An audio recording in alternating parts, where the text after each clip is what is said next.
Hello everyone, welcome to In 5 Minutes. We are going to discuss one numerical based on response to sinusoidal signals in case of an discrete time LTI system. The question is determine the response of the system with h of n equal to half raised to n u of n to the input signal, which is this big signal. X of n is 10 minus 5 sine pi by 2n plus 20 cos pi n.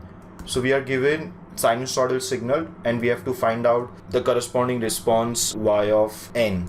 Let us solve this sum. If you remember the results that we have just now derived, we are going to require h of omega. So we will first find h of omega.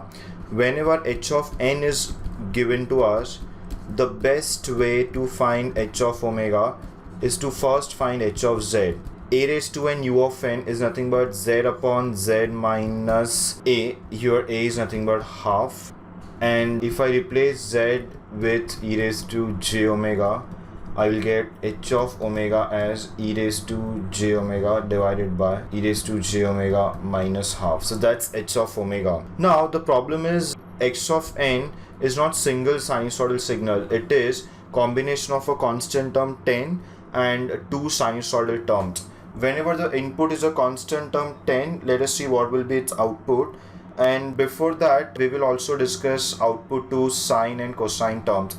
So using the linear nature of the system, what I can do is I can first take 10 as one input, 5 sine pi by 2n as second input, and 20 cos pi n as the third input. Find out y1, y2, y3, and we will combine them together like x of n is the combination of three signals. So we will split x of n into multiple input signals. We will first take x1n. So I'm going to say that let x1n is equal to 10.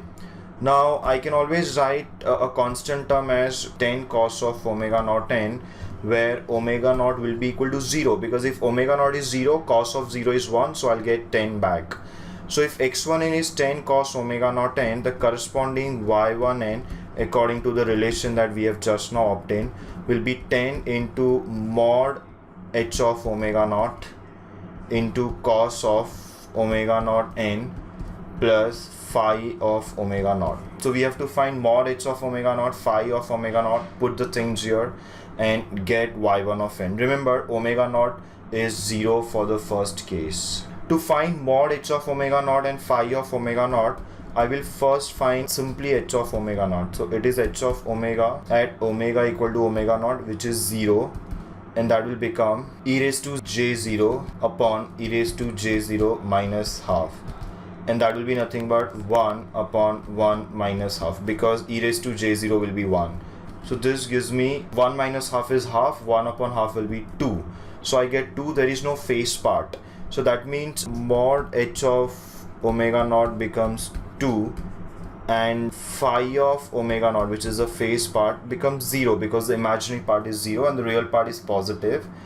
And therefore my y1 of n becomes 10 into mod h of omega naught is 2. I may not write this whole thing because what we have got is cos of omega naught, and omega naught is 0, so this is cos of 0, plus phi of omega naught is also 0, so cos of 0 will be 1 anyways, and hence you get 10 into 2, which is equal to 20. So I've got y1n. Similarly, let us continue to next input signal. Let x2n be equal to, I'll take the next part now, which is 5 sine pi by 2n.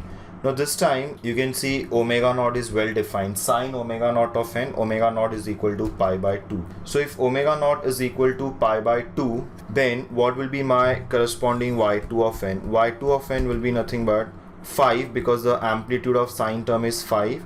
It will be multiplied by mod of h of omega naught. This time it is sine, so I will consider sine here, pi by 2n plus phi of omega naught.